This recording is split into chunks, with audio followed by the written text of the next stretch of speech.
Hoje é domingo de manhã.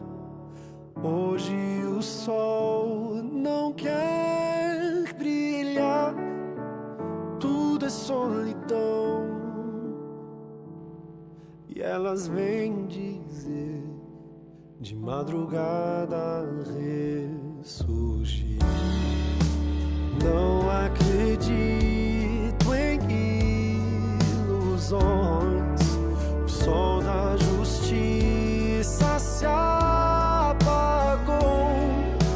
O mundo inteiro viu os cravos em suas mãos, o seu corpo a sofrer, sua morte lá na cruz. Não consigo entender agora este túmulo vazio, e este anjo vai questionar, porque procuro entre os mortos quem vive está.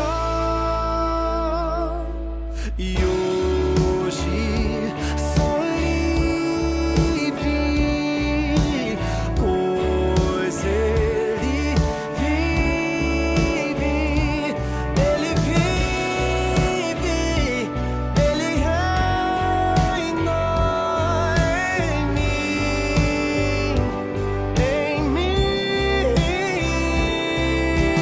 Morte, pecado foi derrotado, e eu sou livre, eu sou livre, enfim, de mim. Bom dia, queridos. Graça e paz seja com todos vocês. Nós vamos dar início à nossa escola dominical e eu primeiramente cumprimento aqueles que nos acompanham pelo canal do nosso YouTube. Que Deus esteja com todos vocês. Se você ainda não se inscreveu no canal da nossa igreja, eu te convido a apoiar o nosso trabalho se inscrevendo neste canal. Cumprimento também aqueles que nos acompanham pelo sistema de alto-falante da nossa igreja. Que Deus esteja com todos vocês nesta manhã abençoada de domingo. Amados, eu os convido a abrirmos as nossas Bíblias no livro dos Salmos, Salmo de número 93. Salmo de número 93. Nós vamos iniciar a nossa escola dominical lendo este texto das Escrituras que se encontra no livro dos Salmos, Salmo de número 93. Reina o Senhor, revestiu-se de majestade, de poder se revestiu o Senhor e se cingiu, firmou o mundo que não vacila. Desde a antiguidade está firme o teu trono, tu és desde a eternidade. Levantam os rios, ó Senhor, levantam os rios o seu bramido, levantam os rios o seu fragor. Mas o Senhor nas alturas é mais poderoso do que o bramido das grandes águas, do que os poderosos vagalhões do mar. Fidelíssimos são os teus testemunhos, a tua casa convém a santidade, Senhor, para todos sempre. Amém. Amados, o nosso Deus reina, Ele governa sobre todas as coisas. Nosso Deus é maravilhoso. Ele tem cuidado de nós. E eu te convido neste mês de agosto que se inicia, que você pudesse agradecer a Deus. Agradecer ao Senhor por tudo que Ele tem feito, por tudo que Deus tem realizado na tua vida. Eu gostaria que, enquanto cantamos o hino de número 62, que você pudesse relembrar na tua vida o que Deus tem feito, aquilo que Deus tem realizado, aquilo de maravilhoso que Deus tem te presenteado, em especial nesse ano, mesmo diante das dificuldades. Deus, Ele tem cuidado de nós. E nós vamos cantar o hino de número 62 dos nossos hinários. Hino que declara: graças, graças, mil graças a ti, meu Salvador. Graças, graças, mil graças por teu precioso amor. Nós vamos entoar este hino e logo após o hino nós já vamos passar para o estudo desta manhã ao estudo da nossa escola dominical. Cantemos em louvor ao nosso Deus o hino de número 62.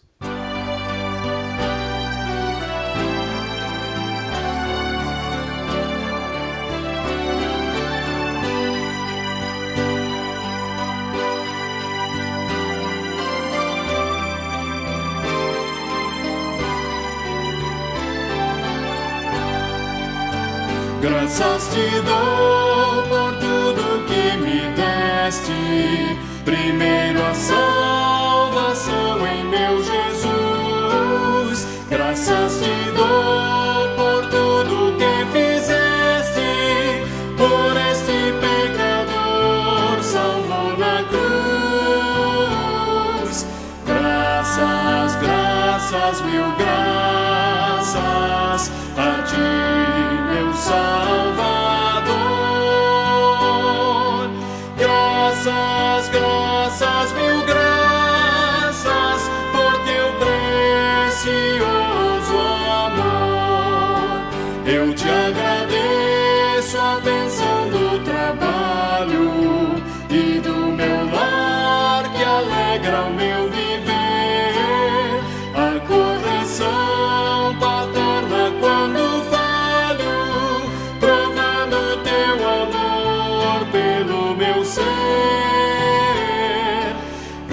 graças, graças, mil graças a ti, meu Salvador.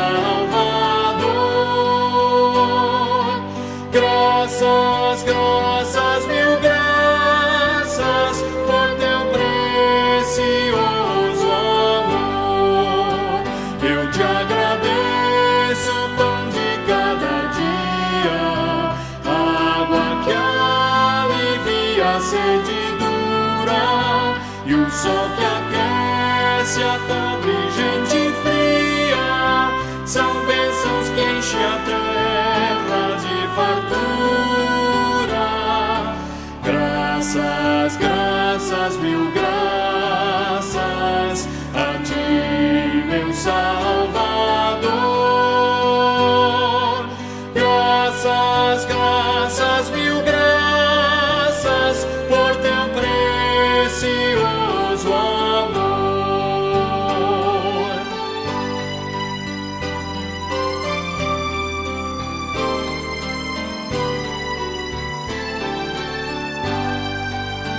Eu te agradeço, ó Pai, os meus amigos e os inimigos também te agradeço. Sou grato por vitórias em perigos e outras bênçãos que eu não mereço.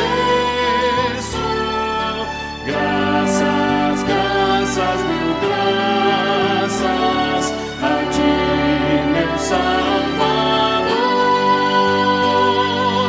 Graças, graças, mil graças por teu precioso amor. Amém.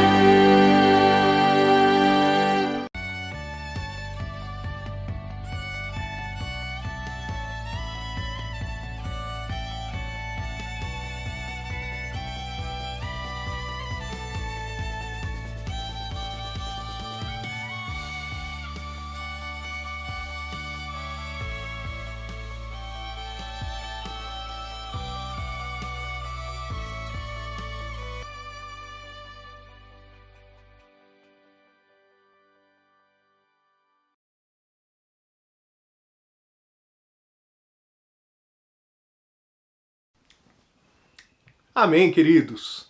Maravilha! Como que é bom podermos agradecer ao Senhor por tudo que Ele tem feito.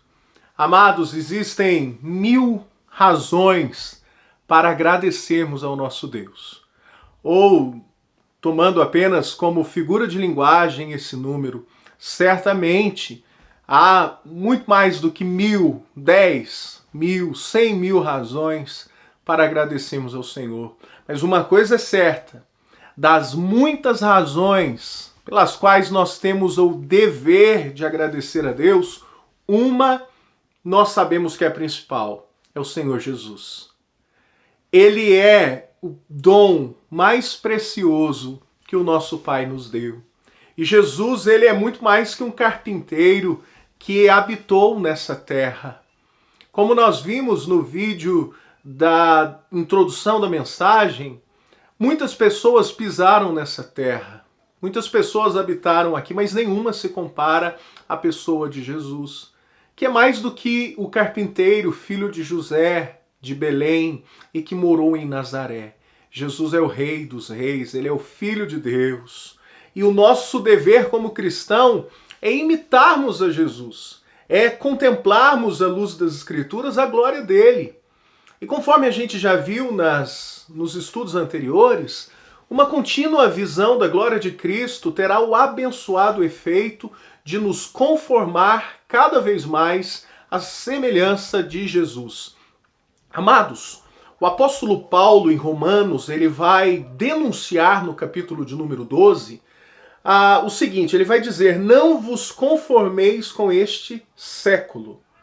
Essa conformidade, ela não é mental, ela não é de pensamento, do tipo assim, eu não conformo que tal situação está ocorrendo. Não. A conformidade de Romanos, do apóstolo Paulo aos Romanos, é de se tomar forma, de ser parecido, de ser igual. E o apóstolo Paulo vai dizer, não sejam iguais ao mundo, mas se conformem a Cristo na sua crucificação e ressurreição. E indo nessa direção é que os pais da igreja, os puritanos, eles trabalhavam a ideia de se tornar, de se conformar cada vez mais à semelhança de Jesus. E nisso consiste a doutrina da imitação, ou no latim, imitatio Christi, que foi desenvolvida pelos pais da igreja. Amados, as Escrituras declaram, sede meus imitadores, como também eu sou de Cristo. 1 Coríntios 11, 1. Então, o que ocorre?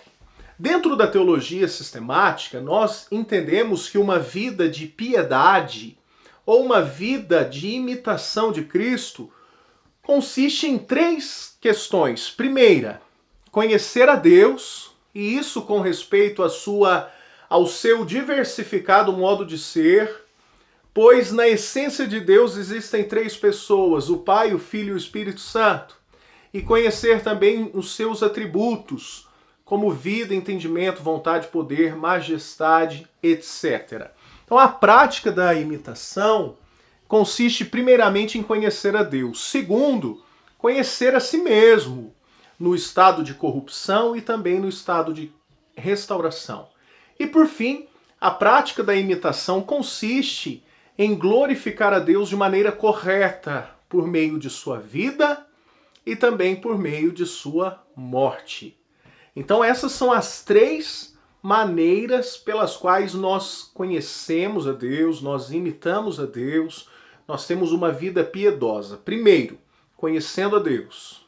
Segundo, conhecendo a nós. E terceiro, vivendo para a glória de Deus. Nós estamos na primeira parte, que é o conhecimento de Deus.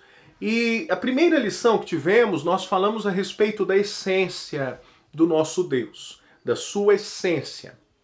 E naquela ocasião, nós vimos, resumindo, que a essência do nosso Deus aponta para 2 verdades. A primeira, do fato de Deus ser o Deus transcendente, além de nós. E a segunda verdade, do fato de Deus ser o Deus imanente, o Deus conosco. E aí nós observamos que o temor pela transcendência de Deus, ou seja, tendo temor a esse Deus que está além de nós, nos faz experimentar da imanência de Deus. Ou seja, quanto mais temor você tem a Deus, mais próximo ele está de você. A palavra do Senhor declara que a intimidade do Senhor é para aqueles que o temem, para aqueles que têm temor ao nosso Deus. Buscar a Deus no ordinário da vida nos faz experimentar o extraordinário de Deus em nossa vida. Então, quanto mais próximos de Deus nós estamos, mais daquilo que é extraordinário, grande do nosso Deus nós experimentamos. Então, essa foi a primeira a primeira lição que tratamos a respeito da sua essência. Na semana passada, nós falamos a respeito das pessoas, da sua natureza pessoal. E aí nós trabalhamos as particularidades do Deus triuno e vimos que esse Deus triuno, ele se distingue nos seus nomes, na sua ordem e nas suas obras. Como assim? O nosso Deus, o ser pessoal de Deus, é um Deus em 3 pessoas. E essas pessoas, elas se diferenciam uma das outras por meio dos seus nomes, a saber, o nome do Pai, o nome do Filho e o nome do Espírito Santo. Eles se distinguem também na sua ordem. A primeira pessoa é o Pai, a segunda pessoa o Filho e a terceira pessoa o Santo Espírito de Deus. E eles se distinguem também na sua maneira de agir, nos seus atos, que na lição anterior nós vimos pelo menos 3 ações desse Deus triuno, e nestas ações cada pessoa da Trindade tem uma maneira específica de agir. Nós vimos a primeira no seu aspecto interno, né? Na sua pericorese, que chama, né? O relacionamento interno da Trindade. E aí no aspecto externo, que é o relacionamento da Trindade com a criação, nós vimos que eles agem pelo menos em 3 áreas: na criação, na salvação e na comunhão. E aí nós vimos como que cada um se distingue um do outro dentro desses aspectos. E hoje nós vamos iniciar um novo assunto, que é a segunda parte do conhecimento, né, do estudo do Senhor, que são os nomes de Deus. E hoje nós falaremos dos nomes de Deus no Antigo Testamento. E nós iremos, neste momento, nós vamos orar. Pai, nesse momento nós pedimos a Ti que o Senhor venha falar ao nosso coração, que o Senhor venha transformar a nossa vida em conformidade com Cristo, para a glória dele, em nome de Jesus. Amém.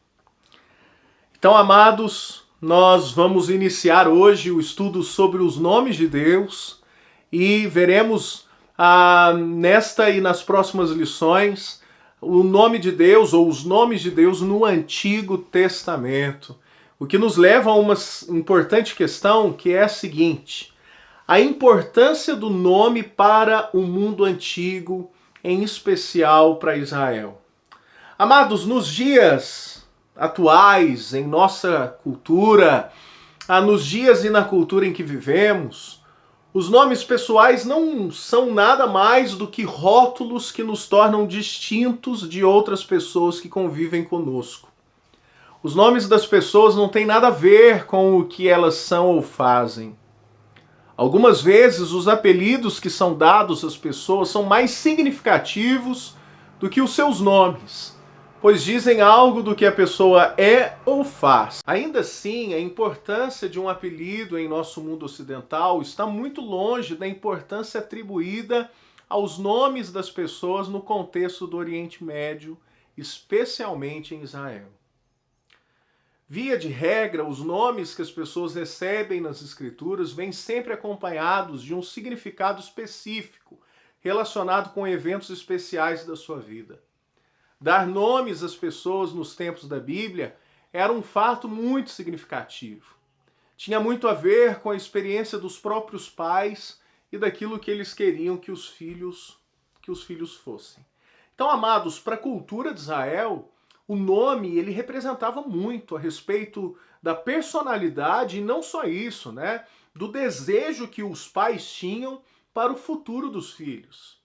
Eu confesso para os irmãos que, influenciado por esse pensamento, na escolha dos nossos filhos aqui em casa, a Maile e eu, nós nos preocupamos um pouco com esta questão.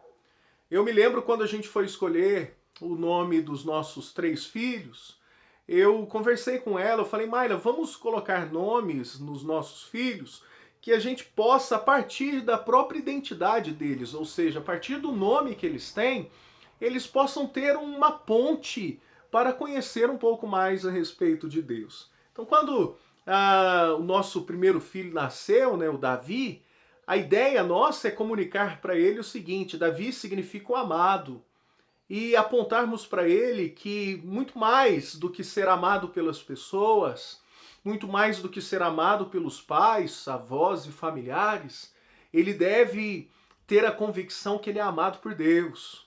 E aí, quando nós vamos contar a história a respeito de Davi, talvez a principal história, né, Davi e Golias, Davi significa o amado, Golias significa aquele que é, digamos assim, o notável. E aí o Evangelho nos ensina que é muito melhor sermos amados de Deus do que notáveis pelo mundo. Quando o Benjamim nasceu, Benjamim significa o filho da felicidade. Na Escritura, literalmente, é o filho da mão direita. Todavia, o que isso significa é esta questão, o filho da felicidade. E é a mesma ideia, né? Nós tentamos comunicar com ele que a alegria, a felicidade, ela só vem de Deus. E o Benjamim, antes de ser o nosso filho, ele é o filho da nossa alegria, ele é o filho de Deus, ele é filho do nosso Senhor, ele foi comprado por Jesus. E quando nós não esperávamos mais, né, ter mais filhos, nos veio nesse ano Miguel, cujo significado é quem é como Deus. E o que nós queremos transmitir para ele a partir desse nome é que não existe ninguém nessa terra como o Senhor. Ninguém é como Deus. Nosso Deus é único. Então, todas as vezes que ele ouvir o nome dele, que ele venha se lembrar quem é como Deus. Então, amados, é só um exemplo, né, disso, de como que o nome na cultura do Antigo Testamento influenciava muito e era importante. Eu particularmente aprecio isso, tanto que, como eu falei, na nossa criação aqui dos nossos filhos, nós utilizamos isso também para que isso pudesse influenciar a vida deles. Se Deus, na sua graça, permitir que venha influenciar os nossos filhos, louvado seja Deus, é o que nós estamos querendo fazer. Pois bem, a grande diferença, amados, entre os nomes que são dados pelos pais e os nomes do nosso Deus, a grande diferença é a seguinte: o meu nome foi escolhido pelo meu pai, pela minha mãe. O nome dos nossos filhos foi escolhido por mim e pela minha esposa. O teu nome certamente foi alguém que escolheu, o teu pai, a tua mãe, o avô, a avó, eu não sei. Mas a diferença entre os nossos nomes para o nome de Deus é que o nosso nome não foi a gente que escolheu. Existem pessoas que têm dificuldade com o próprio nome e gostariam de ser chamado diferente. O nosso Deus, ele é o único que ele mesmo escolheu o seu nome, ou seja, ele mesmo diz quem ele é. Essa é a grande diferença. Por isso o nome de Deus, ou os nomes de Deus, eles têm profunda, digamos assim, profunda importância. E no Antigo Testamento existem 3 principais nomes pelos quais Deus se revela. São mais de 3, mas eu vou trabalhar com vocês os 3 principais, os quais são Elohim, o Deus poderoso, Adonai, o Deus governador, e Yahvé, o Deus redentor. Esses são os 3 principais nomes. E como que a gente vai trabalhar? Hoje nós vamos ver o primeiro nome, que é o nome Elohim. Elohim, o Deus poderoso. Elohim é o plural de El, que significa aquele que é forte. Esse nome também é atribuído aos falsos deuses, mas quando se refere ao verdadeiro Deus, é o plural de majestade, pode ser um grande indicativo da ideia da Trindade. Quando é entendido à luz de outros textos, especialmente no Novo Testamento, esse nome é usado especialmente quando trata da soberania divina, como no exercício de sua obra criadora, ou quando opera poderosa e soberanamente na salvação de Israel.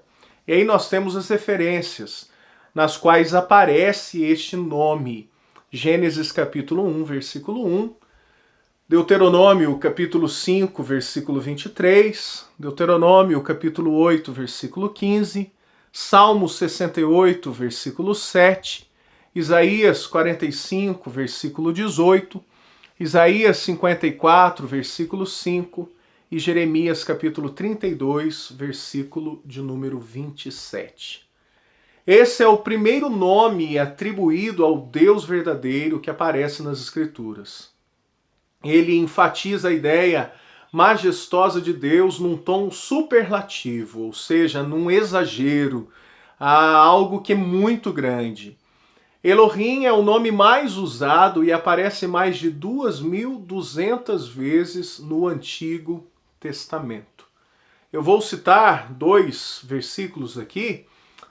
No princípio criou Deus os céus e a terra. Então a palavra Deus aqui do versículo é no hebraico Elohim. Ao saíres, ó Deus, à frente do teu povo, ao avançares pelo deserto.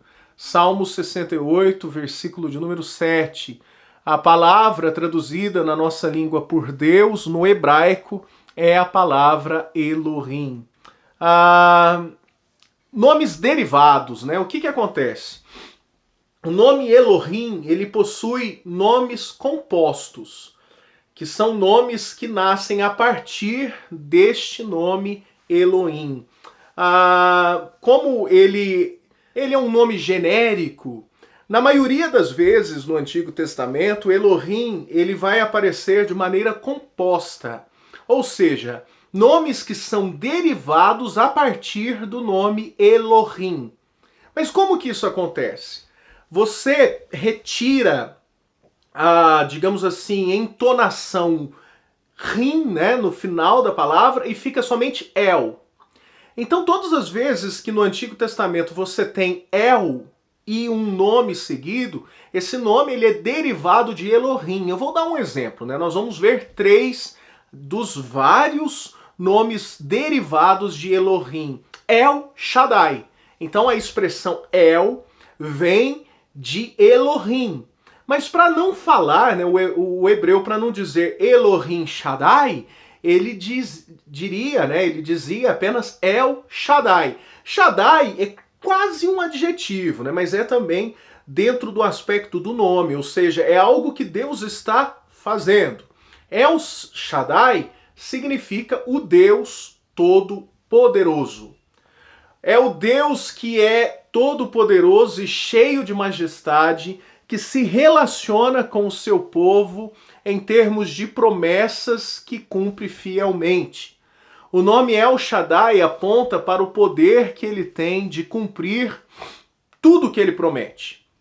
Uma curiosidade, é um nome muito usado pelos patriarcas. Então Abraão, Isaac e Jacó, eles usavam muito o nome El Shaddai.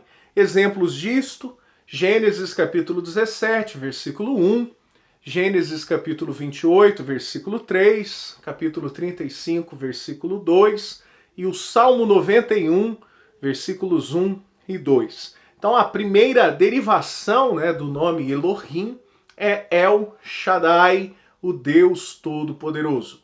Uma segunda derivação, né, um segundo nome composto de Elohim é El Elyon, que significa o Deus Altíssimo. Esse nome aponta para a força, a soberania e a supremacia de Deus. Como El Shaddai, El Elyon enfatiza a majestade e o poder de Deus. Contudo, esse termo tem mais a ver com Deus como possuidor de todas as coisas.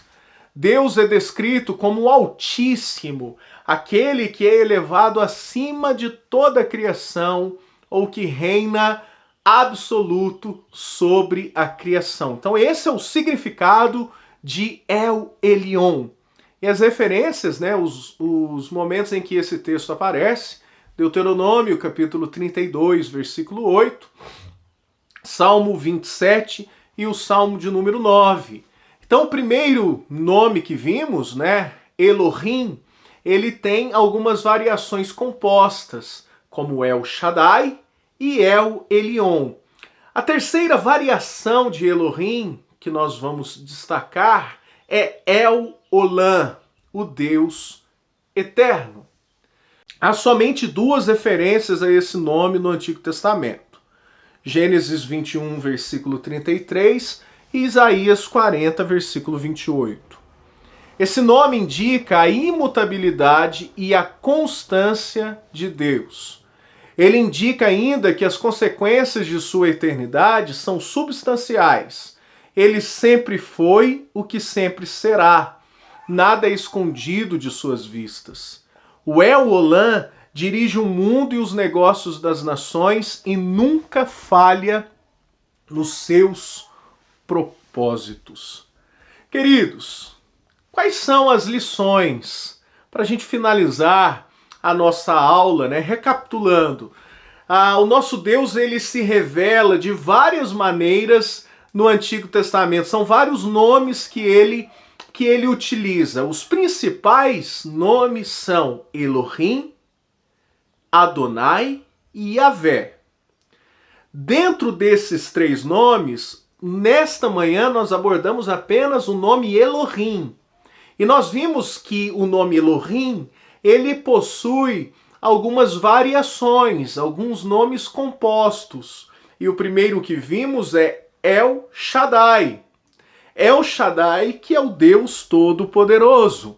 Depois nós vimos El Elyon, que é o Deus Altíssimo. E vimos também El Olam, que é o Deus Eterno. Quais são as lições que nós podemos subtrair, tirar para a nossa vida dentro desses nomes que o nosso Deus se revelou? Queridos, porque Deus é o Deus eterno, Ele é o El Olam, Ele conhece todas as coisas. Ele controla tudo e Ele trabalha com todas as coisas como lhe agrada. Nós estamos vivendo um momento muito difícil. E aí algumas pessoas ficam ansiosas, achando que quem controla o mundo é a China, ou que quem controla o mundo é os Estados Unidos, ou que quem tem poder no Brasil é o Supremo Tribunal de Justiça, o presidente da República. Amados, quem controla todas as coisas é o El Olam. É aquele que todas as coisas governa, dirige, decreta e realiza como lhe apraz. Os homens, os governantes, são instituídos e destituídos por Deus. Foi assim com Nabucodonosor, foi assim com Ciro, foi assim com César em Roma e com tantos personagens nas Escrituras que Deus instituiu e que Deus também destituiu, porque Ele é o El Olam. Ele é o Deus que a tudo governa, que tudo dirige. Então a lição que nós podemos tirar é: uma vez que nós adoramos o Deus que é o El Olam, que é aquele que tudo controla, que é aquele que é o Deus eterno, o Deus que reina, nós devemos tranquilizar o nosso coração. Olhando para o segundo nome que vimos, né? Porque Deus, Ele é o Deus Altíssimo. Ele é o Deus que está nos céus. Ele é o possuidor. Ele é o dono de absolutamente todas as coisas. Ele é aquele que controla tudo que está nessa terra. Mas não só os governantes. Ele controla também o nosso destino. Ele controla o nosso futuro. Ele controla aquilo que vai acontecer sobre nós daqui 1 segundo, daqui 10 minutos, daqui 10 anos. Ele controla a eternidade. Ele é o El Elyon. Ele é aquele que possui o controle da eternidade em suas mãos. Ele é o Deus Altíssimo. E porque vimos também que o nosso Deus é o El Shaddai, o Todo-Poderoso. Amados, perceba, é o Olam, o Deus que governa todas as coisas, o Deus eterno. É o Elyon, o Deus Altíssimo, o Deus que controla a eternidade, o Deus que está acima de todos. E é o Shaddai, o Todo-Poderoso. aquele que foi poderoso a ponto de abrir o Mar Vermelho, aquele que foi poderoso a ponto de libertar o povo de Israel do Egito, aquele que foi poderoso a ponto capaz de realizar o maior milagre de toda a história, a maior obra de todas, que é o Verbo de Deus, o Deus eterno, se esvaziar e se diminuir a ponto do tamanho de um embrião, e se diminuir a ponto de um feto, nascer da Virgem Maria, habitar entre nós, morrer e mais do que isso, ressuscitar, o El Shaddai, o Deus Todo-Poderoso. Meus amados, para finalizarmos a nossa lição nessa manhã, eu gostaria que você depositasse a tua confiança no nome desse Deus, no nome desse Elohim, no nome da Trindade, no nome desse Deus que é o El Shaddai, que é o El Elyon, que é o El Olam, o Deus Todo-Poderoso, o Deus Altíssimo e o Deus Eterno. Confie nesse Deus. Na próxima lição, nós veremos os dois nomes mais comuns também no Antigo Testamento, que é Adonai, o Deus que tudo governa, e Yahvé, o Deus Redentor. Que Deus te abençoe, que Deus esteja com você. Nesse momento eu vou orar, encerrando a nossa escola dominical desta manhã. Oremos. Pai, obrigado porque o Senhor é o El Shaddai, o El Elyon e o El Olam. O Senhor é o Deus Altíssimo. O Senhor é o Deus que tudo governa. O Senhor é o Deus Todo-Poderoso. O Senhor é o Deus Eterno. Tudo está em tuas mãos e nós confiamos a nossa vida, o nosso coração para o Senhor. Pedimos a tua bênção sobre nós nesse mês que inicia e nesta manhã de domingo, que o Senhor permaneça ao nosso lado, em nome de Jesus. Amém.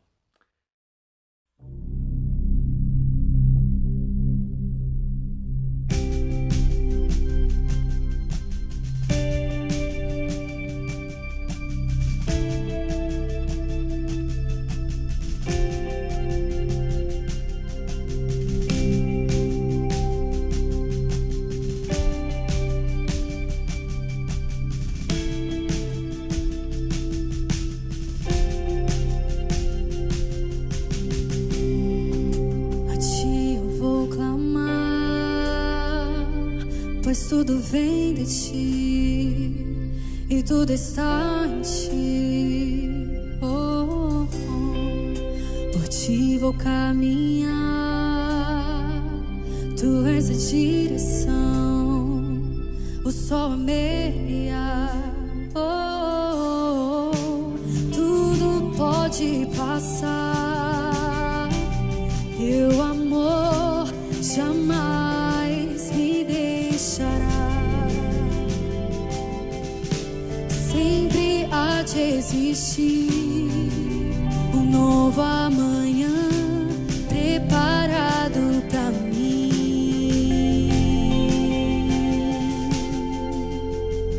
Eu me rendo aos teus pés, és tudo que eu preciso pra viver. Eu me lanço aos teus braços,